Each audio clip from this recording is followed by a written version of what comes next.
ನಮಸ್ಕಾರ, ಮಜಾ ಟಿವಿಗೆ ಸ್ವಾಗತ. ವಾರದ ಆಸೆ ಸೀರಿಯಲ್ ಸಂಚಿಕೆಯನ್ನು ನೋಡೋಣ ಬನ್ನಿ. ಮೀನಾ, ಸೂರ್ಯ, ರವಿ ಸ್ಟೇಷನಿಂದ ಹೊರಗಡೆ ಬರ್ತಾರೆ. ಆವಾಗ ಮೀನಾ ಅವ್ರ ತಮ್ಮನ ನೋಡ್ತಾಳೆ. ನೋಡ್ಬಿಟ್ಟು, ಏನೋ ಮಾಡ್ತಾ ಇದೀಯ ಇಲ್ಲಿ, ಆ ಪುರುಕಿ ನೋಡೋಕ್ಕೆ ಬಂದ ನೀನು, ಬಾಯಲ್ಲಿ ಎಷ್ಟು ಸರಿ ಹೇಳಿದ್ದೀನಿ ಅವನ ಜೊತೆ ಸೇರಬೇಡ, ಚೆನ್ನಾಗಿ ಓದಿ ಕೆಲ್ಸಕ್ಕೆ ಹೋಗು ಅಂತ ಹೇಳ್ತಾಳೆ. ಇಲ್ಲಿ ಸೂರ್ಯ ಅವ್ರ ತಂದೆ ರಂಗನಾಥ್ ಅವರು ಶಾಂತಿ ಶಾಂತಿ ಅಂತ ಕಿರ್ಚ್ತಾರೆ. ಅದಕ್ಕೆ ಶಾಂತಿ ಹೇಳ್ತಾಳೆ, ಏನಕ್ಕೆ ಆ ಥರ ಕಿರ್ಚ್ತಾ ಇದ್ದೀರಿ ಅಂತೇಳಿ. ಏಕೆ ನಾನು ಕಿರ್ಚಬಾರ್ದಾ, ನೀನು ಮಾತ್ರನೇ ಕಿರ್ಚ್ಬೇಕಾ ಅಂತ ಹೇಳ್ತಾನೆ. ವಿಷಯ ಏನು ಹೇಳ್ರಿ ಅಂತ ಹೇಳ್ತಾಳೆ. ಅದಕ್ಕೆ ಮನೋಜು, ರೋಹಿಣಿನ ಎಲ್ಲರನ್ನೂ ಕರೀತಾನೆ. ಕರೆದು ವಿಷಯ ಏನು ಅಂತ ಹೇಳ್ತೀನಿ ಬನ್ನಿ ಅಂತ ಹೇಳ್ತಾನೆ. ನಾನು ನಿಮ್ಮ ಜೊತೆ ಸೇರಿ ಕೆಟ್ಟ ನಿರ್ಧಾರ ತಗೊಂಡ್ಬಿಟ್ಟಿದ್ದೀನಿ ಒಳ್ಳೆಯವನ ಮೇಲೆ ಅಂತ ಹೇಳ್ತಾನೆ. ಹೆಂಡತಿ ಅವನು ಒಳ್ಳೆಯವನು ಅಂತ ನಿರೂಪಿಸಿದಾಳೆ ಅಂತ ಹೇಳ್ತಾನೆ. ಮತ್ತು ಮನೋಜರ ಹತ್ರ ಹೇಳ್ತಾರೆ, ಮೊಬೈಲ್ ಕೊಟ್ಬಿಟ್ಟು ಇದನ್ನು ಟಿವಿಗೆ ಕನೆಕ್ಟ್ ಮಾಡು ಅಂತೇಳಿ.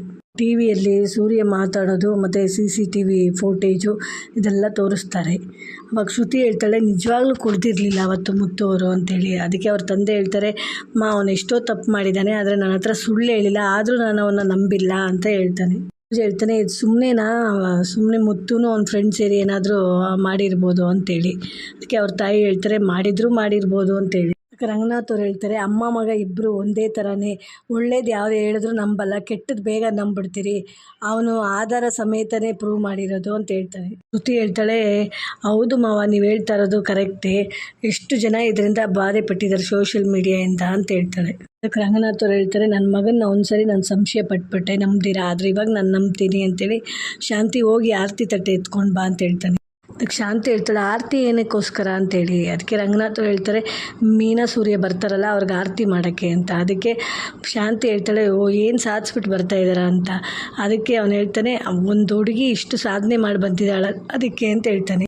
ನನ್ನಿಂದ ಆರತಿ ಎಲ್ಲ ಎತ್ಕೊಂಬರೋಕ್ಕಾಗಲ್ಲ ಅಂತೇಳಿ. ಅದಕ್ಕೆ ಸೂರ್ಯ ಅವ್ರ ತಂದೆ ಹೇಳ್ತಾರೆ, ನಾನು ಹೇಳಿದ್ದು ನಿನ್ನಿಂದ ಆಗುತ್ತಾ ಇಲ್ವಾ ಅಂತಲ್ಲ, ಎತ್ಕೊಂಡು ಬಾ ಅಂತ ಹೇಳಿದ್ದು ಅಂತ ಹೇಳ್ತಾನೆ. ರವಿ, ಮೀನಾ, ಸೂರ್ಯ ಬರ್ತಾರೆ. ರವಿ ಒಳಗಡೆ ಬರ್ತಾನೆ. ಅವ್ರ ತಂದೆ ಹೇಳ್ತಾರೆ, ನೀವಿಬ್ಬರು ಅಲ್ಲೇ ನಿಂತ್ಕೊಳ್ಳಿ ಅಂತೇಳಿ. ಅದಕ್ಕೆ ರವಿ ಹೇಳ್ತಾನೆ, ಅಪ್ಪ, ಸೂರ್ಯಂದು ಏನು ತಪ್ಪಿಲ್ಲ, ನೀವು ವಿಡಿಯೋ ನೋಡಲಿಲ್ವಾ ಅಂತೇಳಿ. ಅದಕ್ಕೆ ಶ್ರುತಿ ಹೇಳ್ತಾಳೆ, ನಾವೆಲ್ಲರೂ ವಿಡಿಯೋ ನೋಡಿದ್ದೀರಿ ಅಂತೇಳಿ. ಶಾಂತಿ ಆರತಿ ತಟ್ಟೆ ತೊಗೊಂಬರ್ತಾಳೆ. ಅವಾಗ ರಂಗನಾಥ್ ಅವ್ರು ಹೇಳ್ತಾರೆ, ರೋಹಿಣಿ ಬಾಮ್ಮ, ಶ್ರುತಿ, ನೀವು 3 ಜನನೂ ಹೋಗಿ ಆರತಿ ತೆಗೀರಿ ಅವರಿಬ್ಬರಿಗೂ ಅಂತ ಹೇಳ್ತಾರೆ. ಇವಾಗ ರಂಗನಾಥ್ ಅವರು ಸೂರ್ಯನ ತಪ್ಪಿಕೊಂಡು ನನ್ನ ಕ್ಷಮಿಸ್ಬಿಡಪ್ಪ ಅಂತ ಹೇಳ್ತಾರೆ. ಅದಕ್ಕೆ ಸೂರ್ಯ ಹೇಳ್ತಾನೆ, ಏನಪ್ಪ ನೀನು ನನ್ನನ್ನೆಲ್ಲ ಕ್ಷಮೆ ಕೇಳ್ಕೊಂಡು ಅಂತೇಳಿ. ಅದಕ್ಕೆ ರಂಗನಾಥ್ ಅವರು ಹೇಳ್ತಾರೆ, ಆಗಲ್ಲಪ್ಪ, ಯಾರು ನಂಬಿಲ್ಲ ಅಂದರೂ ನಾನು ನಿನ್ನ ನಂಬಬೇಕಾಗಿತ್ತು, ಆದರೆ ನಾನೇ ನಿನ್ನ ನಂಬಿಲ್ಲ ಅಂತ ಹೇಳ್ತಾನೆ. ಅದಕ್ಕೂ ಕೈ ಎತ್ತಿಬಿಟ್ಟೆ ಅಂತ ಹೇಳ್ತಾನೆ. ಅದಕ್ಕೆ ಕ್ಷಮಿಸ್ಬಿಡು ಅಂತೇಳಿ. ಅದಕ್ಕೆ ಸೂರ್ಯ ಹೇಳ್ತಾನೆ, ಏನಪ್ಪ ನೀನು ಆ ಥರ ಎಲ್ಲ ಹೇಳ್ಬೇಡಪ್ಪ, ನೀನು ಎಷ್ಟು ಬೇಕಾದರೂ ಓಡಿ, ಆದರೆ ಮಾತಾಡದೆ ಮಾತ್ರ ಇರಬೇಡಪ್ಪ ಅಂತ ಹೇಳ್ತಾನೆ. ರಂಗನಾಥ್ ಅವ್ರು ಸೂರ್ಯ ಹತ್ರ ಹೇಳ್ತಾರೆ, ಎಲ್ಲ ಮರೆತು ಬಿಡು ಸರಿನಾ ಅಂತೇಳಿ. ಅವಾಗ ರವಿ ಹೇಳ್ತಾನೆ, ಅಣ್ಣ ತಪ್ಪು ಮಾಡಿಲ್ಲ ಅಂತೇಳಿ ಅತ್ತಿಗೆನೇ ಪ್ರೂವ್ ಮಾಡಿರೋದು ಅಂತ ಹೇಳ್ತಾನೆ. ಅದಕ್ಕೆ ರಂಗನಾಥ್ ಅವ್ರು ಹೇಳ್ತಾರೆ, ನನಗೆ ಗೊತ್ತು ಕಣೋ ಅಂತ. ಅವ್ರು ಮೀನನ್ನು ನೋಡಿ ಹೇಳ್ತಾರೆ, ಅಮ್ಮ, ನೀನು ನೋಡ್ತಾ ನನಗೆ ತುಂಬ ಹೆಮ್ಮೆ ಅನಿಸುತ್ತೆ. ಪುರಾಣ ಕಥೆಗಳಲ್ಲಿದೆ, ಹೆಂಡತಿ ಗಂಡನ್ನ ಯಾವ ರೀತಿ ಉಳಿಸ್ಕೊತಾಳೆ ಅಂತೇಳಿ, ಅದೇ ರೀತಿ ನೀನು ಮಾಡ್ತೀಯಮ್ಮ ಅಂತ ಹೇಳ್ತಾನೆ. ಹಾಗೆ ರಂಗನಾಥ್ ಅವ್ರು ಹೇಳ್ತಾರೆ, ನೀವಿಬ್ಬರು ಒಬ್ರನ್ನೊಬ್ರು ಬಿಟ್ಕೊಡ್ದಿರ ಇದೇ ರೀತಿಲೇ ಕಡೆಯವರೆಗೂ ಇರಿ ಅಂತ ಹೇಳ್ತಾರೆ.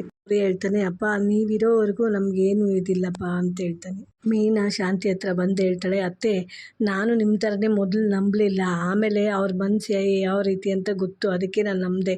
ಇವಾಗ ಯಾರು ನನ್ನನ್ನು ಕುಡಿಕಾರ್ ನಿಂತಿ ಅಂತ ಹೇಳಲ್ಲ ಅಲ್ವಾ ಅತ್ತೆ ಅಂತ ಹೇಳ್ತಾಳೆ. ಶಾಂತಿ ಮನಸ್ಸಲ್ಲೇ, ನನ್ನ ಹತ್ರನೇ ನಾನು ನಿನ್ನ ಆಟ ಅಂತ ಅಂದ್ಕೊತಾಳೆ. ಮೀನಾ ರೋಹಿಣಿ ಹತ್ರ ಹೇಳ್ತಾಳೆ, ರೋಹಿಣಿ, ನೀನು ಅವತ್ತು ಹೇಳ್ದಲ್ಲ, ನನ್ನ ಗಂಡನ ನಾನೇನು ಪ್ರಶ್ನೆ ಮಾಡಿಲ್ಲ, ಅದಕ್ಕೆ ಅವ್ನು ತಪ್ಪು ಮಾಡಿದ್ದು ಅಂತೇಳಿ. ತಪ್ಪು ಮಾಡಿದರೆ ಏನಾದರೂ ತಿದ್ಬೋದು, ತಪ್ಪು ಮಾಡದೇ ಇರೋ ನೀರನ್ನ ತಿದ್ದೋದು, ಅವ್ರು ತಪ್ಪೇ ಮಾಡಲಿಲ್ವಲ್ಲ, ಫಸ್ಟು ನೀವು ಮಾತಾಡೋದಕ್ಕೆ ಮುಂಚೆ ಇದ್ಮೇಲೆ ಯೋಚನೆ ಮಾಡಿ ಮಾತಾಡಿ ಅಂತ ಹೇಳ್ತಾರೆ. ಮತ್ತು ಮೀನಾ ಹತ್ರ ಹೇಳ್ತಾರೆ, ಏನು ನೀನು ರೋಹಿಣಿ ಹತ್ರ ಹೋಗಿ ಆ ಥರ ಮಾತಾಡ್ತಾ ಇರೋದು, ಅವನು ಒಂದಿನ ತಪ್ಪು ಮಾಡಿಲ್ಲ ಅಂದರೆ, ಕುಡ್ದಿಲ್ಲ ಅಂದರೆ ಇನ್ನು ಕುಡಿಯೋದೇ ಇಲ್ವ ಜೀವನ ಪೂರ್ತಿ ಅಂತ ಹೇಳ್ಬಿಟ್ಟು ರೋಹಿಣಿ ಬಾಮ ಒಳಗಡೆ ಹೋಗೋಣ ಅಂತ ಕರ್ಕೊಂಡು ಹೋಗ್ತಾರೆ. ರವಿ ಅವ್ರ ತಂದೆ ಹತ್ರ ಹೇಳ್ತಾನೆ, ಏನಪ್ಪ, ಸೂರ್ಯ ತಪ್ಪು ಮಾಡಿಲ್ಲ ಅಂದ್ರೂ ಅಮ್ಮ ಈ ಥರ ಮಾತಾಡ್ಬಿಟ್ಟು ಹೋಗ್ತಾರೆ ಅಂತೇಳಿ.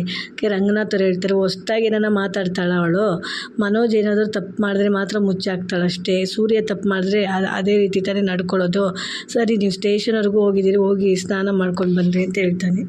ಸೂರ್ಯ ಮೀನಾ ಹತ್ರ ಹೇಳ್ತಾನೆ, ಒಳ್ಳೆ ಕೆಲಸ ಮಾಡಿದೆ ಮೀನಾ, ನೀನು ಎಲ್ಲಿ ನೀನು ದೇವ್ರ ಮುಂದೆ ನಿಲ್ಲಿಸ್ಬಿಟ್ಟು ಇನ್ಮೇಲೆ ಕುಡಿಲೇಬಾರ್ದು ಅಂತ ಸತ್ಯತೆ ಹೊಂತೀಯ ಅಂದ್ಕೊಂಡೆ ಅಂತ ಹೇಳ್ತಾನೆ.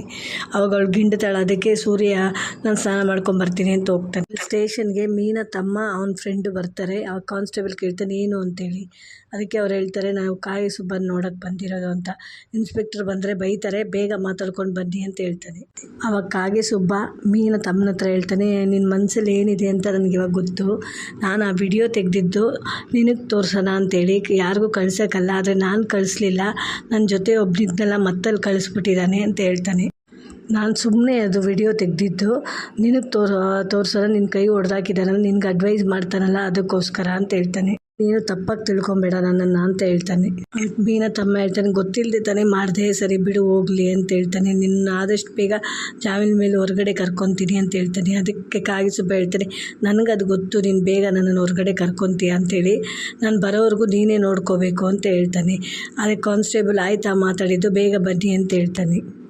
ಮನೋಜು ರೋಹಿಣಿ ಹೊಸ ಕಾರ್ ತರ್ತಾರೆ. ಅವಾಗ ರೋಹಿಣಿ ಹೇಳ್ತಾಳೆ, ಅಯ್ಯೋ ಇವಾಗಲೇ ಕಾರ್ ಬೇಡದೇ ಇತ್ತು ಅಂತ ಹೇಳ್ತಾಳೆ. ಅದಕ್ಕೆ ಮನೋಜ್ ಹೇಳ್ತಾನೆ, ಬಿಸ್ನೆಸ್ ಮಾಡೋನಲ್ವಾ, ಒಂದು ಕಡೆ ಹೋಗಬೇಕು ಅಂದರೆ ಕಾರಲ್ಲಿ ಹೋದ್ರೇ ಮರ್ಯಾದೆ ಇರೋದು ಅಂತ ಹೇಳ್ತಾನೆ. ಅದಕ್ಕೆ ರೋಹಿಣಿ ಹೇಳ್ತಾಳೆ, ಆದಷ್ಟು ಬೇಗ ದುಡ್ಡು ಖಾಲಿ ಆಗೋದಕ್ಕೆ ಮುಂಚೆ ಬಿಸ್ನೆಸ್ ಸ್ಟಾರ್ಟ್ ಮಾಡಬೇಕು ಅಂತೇಳಿ. ಅದಕ್ಕೆ ಮನೋಜ್ ಹೇಳ್ತಾನೆ, ಹಾಂ ಸರಿ ಹೌದು ಮಾಡಬೇಕು ಅಂತ ಹೇಳ್ತಾನೆ. ಅದಕ್ಕೆ ರೋಹಿಣಿ ಹೇಳ್ತಾಳೆ, ಸರಿ ಒಳಗಡೆ ಹೋಗೋಣ ಬನ್ನಿ ಅಂತೇಳಿ. ಅದಕ್ಕೆ ಮನೋಜ್ ಹೇಳ್ತಾನೆ, ಅವತ್ತು ಸೂರ್ಯ ಮೀನಾ ಕೇಸ್ನ ಪ್ರೂವ್ ಮಾಡ್ಕೊಂಡು ಬಂದ್ರಲ್ಲ, ಅವ್ರಿಗೆ ಆರತಿ ತೆಗ್ದಿಲ್ವ, ಇವಾಗ ನಾವು ಕಾರೇ ತಂದಿದ್ದೀವಿ, ಆರತಿ ಮಾಡದೆ ಒಳಗಡೆ ಹೋಗೋದ ಅಂತೇಳಿ, ಇಲ್ಲೇ ನಿಂತ್ಕೊ ಅಂತ ಹೇಳ್ತಾನೆ. ಮನೋಜ್ ಶಾಂತಿಗೆ ಫೋನ್ ಮಾಡಿ ಹೇಳ್ತಾನೆ, ಹಲೋ ಅಂತೇಳಿ. ಅದಕ್ಕೆ ಶಾಂತಿ ಹೇಳ್ತಾಳೆ, ಏನು ಎಲ್ಲಿದ್ದೀರಿ, ಯಾವಾಗ ಬರ್ತೀರಿ ಅಂತ ಕೇಳಿದ ತಕ್ಷಣ, ಅಮ್ಮ ಮನೆ ಹೊರಗಡೆನೇ ಇದ್ದೀನಿ ಅಂತೇಳಿ. ಹೊರಗಡೆ ಏನಕ್ಕೆ ಇದ್ದೀರಿ, ಒಳಗಡೆ ಬನ್ನಿರಿ ಅಂತ ಹೇಳ್ತಾಳೆ. ಅದಕ್ಕೆ ಹೇಳ್ತಾನೆ, ಅಮ್ಮ ನಾನು ಕಾರ್ ತೊಗೊಂಡಿದ್ದೀನಿ, ಅದಕ್ಕೋಸ್ಕರ ನೀವು ಆರತಿ ತಟ್ಟೆ ತೊಗೊಂಡು ಹೊರಗಡೆ ಬನ್ನಿ ಅಂತ ಹೇಳ್ತಾನೆ. ಎಲ್ಲರನ್ನೂ ಕರ್ಕೊಂಡು ಬನ್ನಿ ಅಂತ ಹೇಳ್ತಾನೆ. ಅದಕ್ಕೆ ಶಾಂತಿ, ರೀ ಬನ್ನಿರಿ ಹೋಗೋಣ ಅಂತ ಹೇಳ್ತಾಳೆ. ಅವಾಗ ರವಿ, ಶ್ರುತಿ ನೀವು ಬನ್ನಿರಿ ಅಂತ ಹೇಳ್ತಾಳೆ. ಅದಕ್ಕೆ ಮನೋಜ್ ಅವ್ರ ಅಪ್ಪನ ಹತ್ರ ಕೇಳ್ತಾನೆ, ಏನಪ್ಪ ಅಂತೇಳಿ. ಏನು ನೋಡೋಣ ಅಂತೇಳಿ. ಏನು ಅಂತಂದಿದ ತಕ್ಷಣ ಶಾಂತಿ ಹೇಳ್ತಾಳೆ, ಏನು ಮಾಡಿದಾನೆ ಗೊತ್ತಾ ಏನ್ರಿ ಅಂತೇಳಿ. ಅದಕ್ಕೆ ರವಿ ಹೇಳ್ತಾನೆ, ಏನು ಅವ್ರ ಮಾವನ ಕೊಟ್ಟಿದ್ದು ದುಡ್ಡು ಎತ್ಕೊಂಡು ಓಡೋಗ್ಬಿಟ್ನಾ ಅಂತೇಳಿ.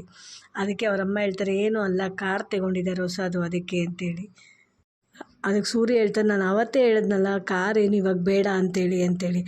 ನಿನಗೆ ಅವನ್ನೆಲ್ಲ ತಗೊಳೋದು, ಅವ್ನು ಯಾವ ಥರ ಬೆಳೀತಾ ಇದ್ದಾನೆ ಅಂತ ನೋಡಿದ್ರೆ ನಿನಗೆ ಆಗಲ್ಲ, ಅದಕ್ಕೆ ಅಂತ ಹೇಳ್ತಾಳೆ. ರಂಗನಾಥ್ ಅವ್ರು ಹೇಳ್ತಾರೆ, ನೀನು ಸುಮ್ಮನೆ ಇರೋ, ಸರಿ ಕರಿತಾ ಇರಲ್ಲ, ಬಾ ಹೋಗೋಣ ಅಂತ ಹೊರಡ್ತಾರೆ. ಅವ್ರು ಕೇಳ್ತಾರೆ, ಹೊಸ ಕಾರ ಅಂತೇಳಿ. ಅದಕ್ಕೆ ಮನೋಜ್ ಹೇಳ್ತಾನೆ, ಅಲ್ಲಪ್ಪ ಸೆಕೆಂಡ್ಸಲ್ಲಿ ತಗೊಂಡೆ, ಹೊಸ ಕಾರ್ ಜಾಸ್ತಿ ಬೆಲೆ ಆಗುತ್ತೆ ಅಂತ ಹೇಳ್ತಾನೆ. ಬೆಲೆ ಹೇಳಿದಾಗ ಸೂರ್ಯ ಹೇಳ್ತಾನೆ, ಇದಕ್ಕೆ ಜಾಸ್ತಿ ಆಯ್ತಲ್ಲ ಅಂತೇಳಿ. ಅದಕ್ಕೆ ಮೀನಾ ಹೇಳ್ತಾಳೆ, ಇವ್ರನ್ನ ಕರ್ಕೊಂಡೋಗಿ ತೊಗೊಬೋದಾಗಿತ್ತಲ್ಲ, ನೋಡಿ ಹೇಳ್ತಾಯಿದ್ರು ಅಂತೇಳಿ. ಅದಕ್ಕೆ ರೋಹಿಣಿ, ಇವರಿಗೆಲ್ಲ ಗೊತ್ತಾ ಇದ್ರ ಬಗ್ಗೆ, ಕಾರ್ ಬಗ್ಗೆ ಎಲ್ಲ ಅಂತೇಳಿ. ಅದಕ್ಕೆ ಮೀನಾ ಹೇಳ್ತಾಳೆ, ಅವ್ರಿಗೆ ಗೊತ್ತು ಅಂತೇಳಿ. ಸೂರ್ಯ ಹೇಳ್ತಾನೆ, ನನಗೊಂದು ಗಾಡಿ ಸ್ಟಾರ್ಟ್ ಆಗಿದ ತಕ್ಷಣ ಗೊತ್ತಾಗುತ್ತೆ ಯಾವ ರೀತಿ ಅದು ಏನು ಪಾರ್ಟ್ ಏನಾಗಿದೆ ಅಂತ ಗೊತ್ತಾಗುತ್ತೆ ಅಂತ ಹೇಳ್ತಾನೆ. ತಂದೆ ಹೇಳ್ತಾರೆ, ಏನಕ್ಕಪ್ಪ ಇವಾಗ ನಿನಗೆ ಕಾರ್ ಬೇಕಾಗಿತ್ತು ಅಂತೇಳಿ. ಅಪ್ಪ ಏನು ಬಿಸ್ನೆಸ್ ಮಾಡ್ತೀನಲ್ಲ, ಬಸ್ಸು ಆಟೋಲೆಲ್ಲ ಹೋಗೋಕ್ಕಾಗಲ್ವಲ್ಲ, ಮಾತಾಡಬೇಕು ಅಂತ ಹೇಳಿದ್ರೆ ಅದಕ್ಕೋಸ್ಕರ ಅಂತ. ಸರಿ ಏನು ಬಿಸ್ನೆಸ್ ಮಾಡ್ತೀಯಾ ಅಂತ ಕೇಳಿದ ತಕ್ಷಣ, ಇದ್ಮೇಲೆ ಏನು ಮಾಡಬೇಕು ಅಂತ ಯೋಚನೆ ಮಾಡಬೇಕು ಅಂತ ಹೇಳ್ತಾನೆ. ಅದಕ್ಕೆ ಸೂರ್ಯ ಹೇಳ್ತಾನೆ, ನೋಡ್ದಪ್ಪ ಇವನ್ನ ಇನ್ನೂ ಯೋಚನೆ ಮಾಡಬೇಕು ಅಂತಿದ್ದಾನಂತೆ ಅವನು ಅಂತೇಳಿ. ಈ ಸಂಚಿಕೆ ಮುಗಿಯಿತು. ಮುಂದಿನ ಸಂಚಿಕೆಗಾಗಿ ನಮ್ಮ ಚಾನಲನ್ನು ಸಬ್ಸ್ಕ್ರೈಬ್ ಮಾಡಿ, ಲೈಕ್